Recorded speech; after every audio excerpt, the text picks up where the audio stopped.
What's up, guys? It's Danny here from the Lacercast, along with my compadre Pete, Anchor Pete, and we have a very special guest today, the writer and director of the new film Psycho Goreman, available now on VOD everywhere. Steven Kostanski is here with us. Steven, how you doing? I'm doing great. Thanks for having me, guys. Oh, our pleasure, our pleasure. I want to get into the Blu-ray is coming out, I believe, March 16th. I already have mine on order. And are there any, this is such a fun movie. Are there any fun and exciting extras that are going to be on the Blu-ray that you can preview for us? Specifically, anything to do with the amazing practical and creature effects that Psycho Goreman has? Yeah, I mean, we've got a few featurettes that highlight a bunch of the effect sequences. We've got, I'm just going off the top of my head here, so I hope I got them right. I know we have one that's specifically about the miniature effects. There's one about the shop work, like building all the creatures in the shop and some of the fabrication things that went into that. I know we've got a feature specifically about the end fight in the movie, the PG versus Pandora fight, and then a segment about the sequence with the Paladins Obsidian, the PG's former crew of bad guys. So I think those all highlight a lot of fun, juicy effects tidbits about the movie. So yeah, people looking for behind the scenes stuff on the wacky making of this movie are not going to be disappointed. Nice. Awesome. Well, speaking of the Paladins, I'm super excited about like the influences that you have talked about in your interviews, like for this movie, like Masters of the Universe and then like Sentai stuff, right? And so I'm guessing that PG is probably a bunch of different influences, but is one of them Megatron from Transformers, and then is Darkscream influenced by Starscream? Oh, of course. I mean, the more specifically, I just wanted that relationship that they have. Like, I wanted to tease something similar to that. Like, I've always loved that Starscream is just like kind of shitty with Megatron and Megatron's shitty with it. Like, they hate each other, but they have to work together. And it's like, as a kid, I always wondered, like, why are they putting up with each other? Like, they clearly don't like each other. Right. And so I wanted a little bit of that kind of passive aggressive dynamic with PG and Darkscream. And Darkscream's crown is a reference to Starscream's crown in the Transformers cartoon movie. Yeah. That's just one of my favorite sequences in movies ever, is his like coronation when Galvatron shows up and wrecks him. So I want to give a little nod to that sequence. Yeah, it's bad comedy, right? I got my Star Transformers the movie shirt right here because that's my favorite movie. So when I saw it, Darkscream, I was like, wait a minute. So yeah. It is one of my favorite movies as well. I feel like it's going to influence everything I make because it's probably one of my most watched movies. I can't get enough of it. It really influenced me as a kid. And I feel like it influenced PG in that it's a darker movie than I think a lot of kids were expecting. And certainly for me as a kid, I was traumatized by a lot of moments from it. And PG really is like a summary of all those experiences that I had as a kid of watching those types of movies and being freaked out by some of the more adult content that was present. So yeah, Transformers definitely fits into that catalog of movies. Oh, definitely. Yeah, it's funny because this morning I rewatched the movie with my 10-year-old daughter and my 10-year-old nephew. And Pete and I both have young daughters around the same age as Mimi in the film. And this young actress, Nita Josie Hanna, I hope I'm pronouncing her name correctly, she carries this movie. I mean, all the practical and creature effects are amazing, but this movie is so much on her. What was it like working with her and just the other members of the human cast in this movie? Because they're great. Yeah, it was definitely a big concern going into this movie that we wouldn't find the right kids for the roles, like for Mimi and Luke and Alistair. But yeah, Nita thankfully is already Mimi in a lot of ways. She very much has that type of personality. It was really just a case of me kind of steering her a little bit more into a more absurd direction, and injecting a little bit more of my childhood personality into it. Like the movie very much is also influenced by Calvin and Hobbes, and I think Calvin has a lot of personality traits that are similar to Mimi. So it was like injecting a little bit more Calvin into Nita as well, to just make her a little wackier and a little bit more of like this unpredictable tornado of a character. But yeah, working with Nita was great. She's such a like little professional. She really like just had all her lines down. And I know I'm just talking about like basic like day-to-day filmmaking stuff, like her, you know, being on time and knowing her lines. But like when you're making a low budget movie where you have no time to do anything, like you need a cast that's able to deliver in the moment you need them to deliver. So the fact that I had kid actors across the board that, you know, had like the script memorized better than I had it memorized, was really what saved us in a lot of hairy situations where we didn't have a lot of time. And I really needed, especially Nita, to deliver, really deliver the goods in her performance. And yeah, she just knocked it out of the park. I thought. Yeah, my daughter made me rewind just this scene at the very beginning where she's in bed and she just screams "crazy ball." My daughter laughed so hard she made me rewind that scene like 3 times. She was really great in the film. Oh yeah, she's fantastic. We really liked it. So, you know, I'm really excited about the Blu-ray because I just am so curious about the behind the scenes for this movie, right? Because I know that like you have been a prosthetic artist on different movies too, right? Like I looked at your IMDb credits. It said like Star Trek Discovery and like It and Crimson Peak and like Suicide Squad too. Yeah, I mean, I work as a prosthetics artist as my day job, so I bounce around to all the different shops in Toronto, working on different projects. A lot of times it's just for like little bits, little chunks of time here and there. Like Star Trek, I was only on there for like a total of like a week. I think, just helping out as like a part of the support crew gluing on Klingons.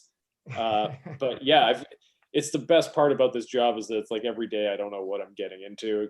And so it's, you know, I've had a lot of crazy experiences. And with those experiences, I've been able to apply them to my indie filmmaking sensibilities as well. And I've learned a lot of fun tricks and things just from all the like really talented people that I get to work with every day. Because yeah, there's some really great talented effects artists in Toronto that I've been able to, basically work under and learn from. So yeah, I'm very fortunate. Yeah, I mean, like with the special effects or the practical effects that you've used, it's just incredible. Like you can tell that like you've worked on this big budget stuff and like the amount of stuff that you're able to do for the small budget you had, it's just amazing. And like it kind of, I had another question, which was basically like from the idea of Psycho Goreman himself, like what's the whole process? Like, did you visualize him first? And then what do? Do you like make a sculpture first? Do you sketch him out? And then like, how long does it take to make the mold and stuff for him? Like, what's that like, that whole process? Well, for PG and Pandora were the only 2 characters that I actually had concept art done. There's a comic book artist friend of mine, Aurelio Mazzara, who he did drawings for PG and Pandora that were like very comic booky, very simple, but they gave me like the baseline of what I wanted the character to be. I just threw a bunch of references at him, a bunch of photos and things, different characters. Like, what did I give him? I gave him like Molasar from The Keep, Baron Karza from Micronauts. I mean, obviously there's like a little bit of like Venom and Skeletor in there as well. And yeah, a bit of like Megatron and things. Just I wanted something that kind of encapsulated all my favorite villains from my childhood. So he did these basic sketches of both characters. And then after that, I sculpted a maquette, which is like a miniature like bust of PG. Just I didn't even finish it. It was just more to start figuring out the forms of like kind of what the flow of his like structure would be, and figure out essentially like what, like if you squinted your eyes and looked at it, like what are the core shapes that contribute to what makes this character like kind of like what makes up the character. Mm-hmm. And so from there, I went right into sculpting his head, and that was my starting point. And for a lot of characters, that's where I'd start. I'd sculpt that like head cowl type appliance, and from there build out from that and decide like if I starting with this piece, what's the next step? So I'd start doing like the shoulder pads, the chest piece, like his knee pads, elbow pads, like spikes and stuff. I went through like a few iterations of the spikes that he had. Like on his back, they were initially just spines, like a row of 3 spines. But once I saw it all put together, I was like, I kind of want this bigger.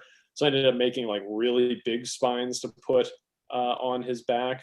So it's like a constantly evolving thing. I'm not a fan of doing the traditional, like, here's a piece of concept art, everybody talks about it, throws in their opinions, you keep revising it until you get to the design you want, and then you just build the thing that's on the page.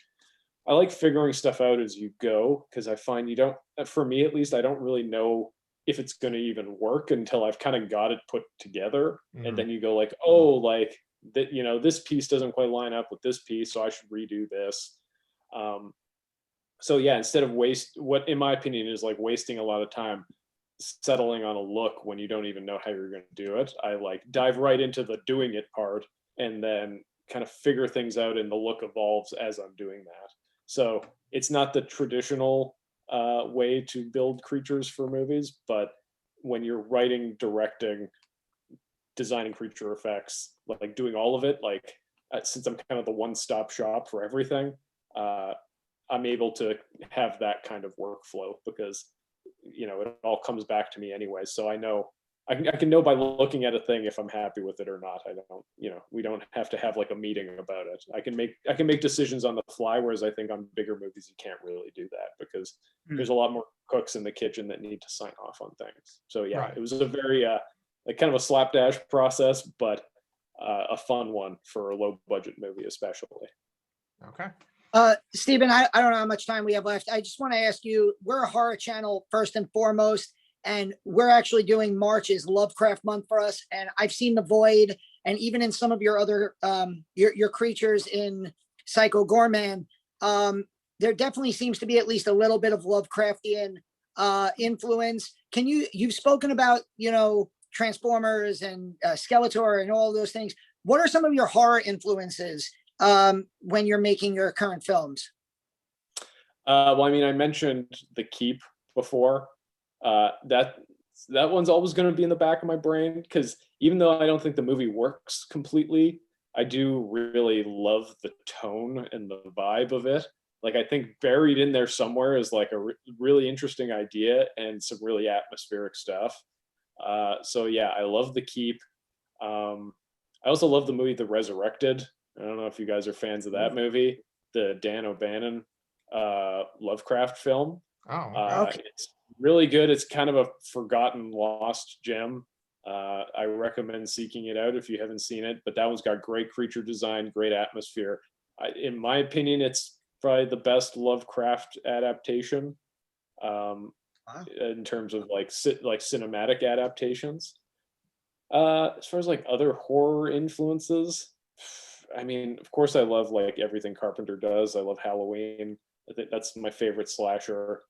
Yeah, I mean, I'm also a huge Phantasm fan. I should point that out. I always bring up Phantasm because that one is, to me, it's like I've always considered that franchise kind of like the Star Wars of horror movies in terms of like its scope and the kinds of like ideas it's putting forward and the range of emotions in it. It's not a straightforward like A to B horror movie. It's like very surreal and weird and kind of deals with situations I think a lot of horror movies don't deal with. It's very like character based. So yeah, Phantasm will always be in the back of my brain next to The Keep somewhere probably. So yeah, those are some of my influences.